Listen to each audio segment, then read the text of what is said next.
अस्सलाम वालेकुम प्यारे बच्चों।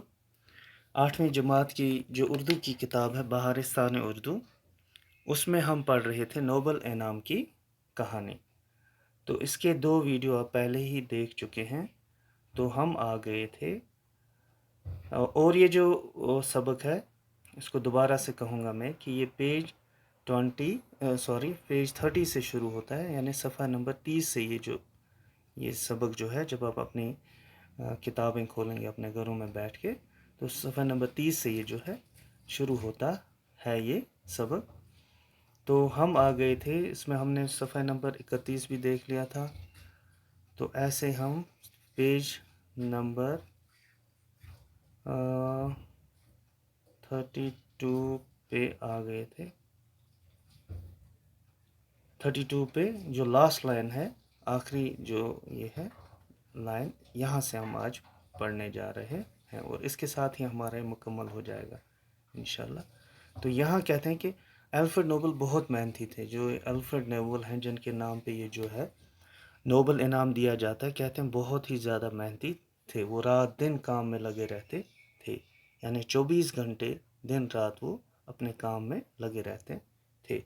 उन्होंने अपनी, अब पेज 33 पे आ गए हम। हाँ, पेज 33 पे तो कहते हैं कि उन्होंने अपनी मेहनत से बहुत दौलत पैदा की, यानी बहुत दौलत भी उनको मिली। फिर उन्होंने जो साइंसी तजुर्बात किए तो उनसे उनकी काफ़ी कमाई हुई। वो बहुत फराख दिल भी थे, यानी बहुत फराख दिल, यानी वो दे देते थे अपना पैसा जो था, दौलत जो थी, उसे जमा नहीं रखते थे, उसे गरीबों मोहताजों में बांट देते थे। उन्होंने अपने मुलाजमों और मज़दूरों के रहने के लिए अच्छे हवादार मकान बनाए।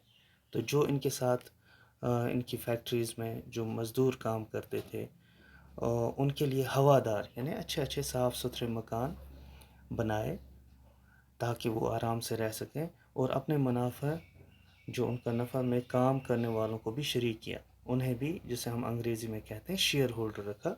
जो भी इनको नफ़ा आता था अपने काम में, जो अपने इनके मज़दूर थे, इनके मुलाजिम थे, तो उनको भी उसमें शेयर होल्डर उन्होंने रख दिया। यानी जो भी नफ़ा होता था उनमें मज़दूरों का भी हिस्सा होता था, मुलाजमों और मज़दूरों का। अल्फ्रेड ने डायनामाइट की ऐजाद इसलिए नहीं की थी कि कहीं उसे जंग के लिए इस्तेमाल किया जाए। ये जो डायनामाइट है, ये अक्सर आजकल ये जंगों में ही ज़्यादा इस्तेमाल किया जाता है। जो भी बारूद होता है, जो गोले बनते हैं टैंक के, या बाकी जो हैं ग्रेनेड्स, हैंड ग्रेनेड्स वगैरह, जो भी जंगों में इस्तेमाल होती हैं गोलियां, इसमें डायनामाइट का इस्तेमाल होता है।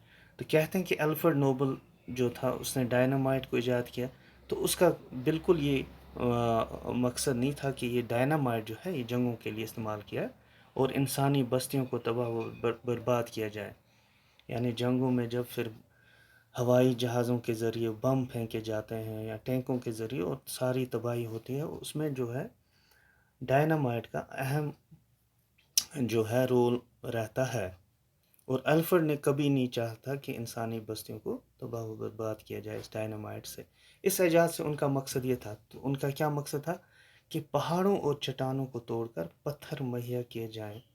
इनका मकसद था कि जो डायनामाइट है, इससे पहाड़ों और चट्टानों को तोड़ा जाए और इनसे पत्थर जो है लोगों को मुहैया हों और कानों से दांतें बरामद की जाएं।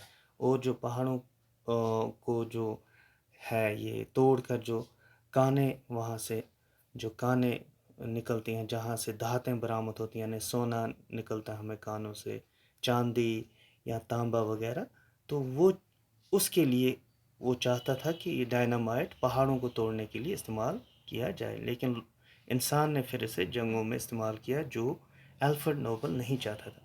कहते हैं कि अल्फ्रेड नोबल को जंग से बेहद नफ़रत थी, बहुत ज़्यादा नफ़रत थी उसे जंग से। उनकी दिली ख्वाहिश थी कि दुनिया की तमाम कौमें आपस में अमन और सलाह के साथ रहें। तो उनकी ख्वाहिश जो थी, वो चाहते थे कि सारी जितनी भी कौमें दुनिया में आपस में लड़ती हैं, जंगें करती हैं, वो अमन और सलाह से एक साथ रहें। इसीलिए हर साल अमन इनाम उस शख्स को दिया जाता है जो दुनिया में अमन कायम करने के लिए कोई गैर मामूली कारनामा अंजाम दे। तो इसीलिए अमन इनाम को الفریڈ نوبل نے اس شخص کو دینے کا سالانہ طور پر اعلان کیا ہر سال کہ جو دنیا میں جنگیں ختم کر کے امن قائم کرنے کے لیے کوئی غیر معمولی یعنی کوئی ایکسٹرا آرڈنری جسے ہم انگریزی میں کہتے ہیں کام کرے، یعنی نمایاں کوئی کام کرنے والا شخص جو دنیا میں امن کے لیے کام کرے، جنگیں ختم کرنے کے لیے کام کرے، اسے امن انعام دیا جاتا ہے، نوبل پیس پرائز جسے ہم کہتے ہیں انگریزی میں امن انعام، اسے ملتا ہے۔ الفریڈ نوبل ایک لڑکی سے شادی کرنا چاہتے تھے مگر اس کا انتقال ہو گیا، تو کہتے ہیں کہ الفریڈ نوبل جو ہے شادی کرنا چاہتے تھے اپنی پسند کی کسی لڑکی سے، لیکن وہ گزر گئی، اس کا انتقال ہوا۔ اس سانحے کے بعد انہوں نے اپنی ساری دولت نیک کاموں کے لیے وقف کر دی۔ جب یہ سانحہ پیش ہوا کہ وہ لڑکی انہیں نہیں ملی جس سے وہ شادی کرنا چاہتے تھے اور وہ گزر گئی، اس کے بعد انہوں نے اپنی ساری جو دولت انہوں نے اپنے سائنسی تجربات سے کمائی تھی، انہوں نے نیک کاموں میں یعنی چیریٹی میں لگا دی، لوگوں کی فلاح و بہبود کے لیے پیسہ جو ہے انہوں نے لگا دیا، اور انہوں نے تمام عمر شادی نہیں کی، پھر انہوں نے شادی بھی نہیں کی، اور یہ وصیت کی کہ ان کی آمدنی سے ہر سال انعامات دیے جائیں، اور یہ وصیت بھی کر دی کہ میرے مرنے کے بعد، وصیت یعنی جو موت سے پہلے ہم لکھ دیتے ہیں کہ ہماری موت کے بعد کیا کیا جانا چاہیے، تو ان کی آمدنی سے ہر سال انعامات دیے جائیں، یعنی جو کچھ بھی ان کی جو ہے آمدنی ہوتی ہے، جو انہوں نے پھر یہ فیکٹریز کھولی تھی یا جو کچھ یہ چیزیں انہوں نے ایجاد کی تھی، تو ان سے جو بھی آمدنی ہوگی اس سے انعامات دیے جانے چاہیے،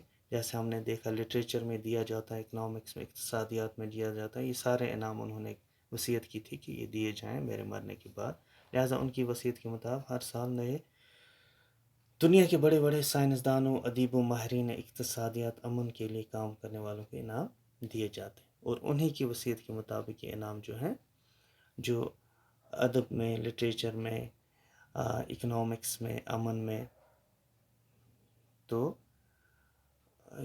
یہ سارے جو انعامات ہیں ان کی وصیت کے مطابق دیے جاتے ہیں۔ تو اس کے بعد اس کے سوالات اور جوابات ہیں تو ہم اگلے ویڈیو میں کرتے ہیں، تو اس کے ساتھ ہی ہمارا آج جو ہے یہ سبق مکمل ہوتا ہے۔ اب اس کے سوال و جوابات ہم اگلے ویڈیو میں آپ کو لکھائیں گے، آپ کو سمجھائیں گے، تب تک کے لیے اللہ حافظ۔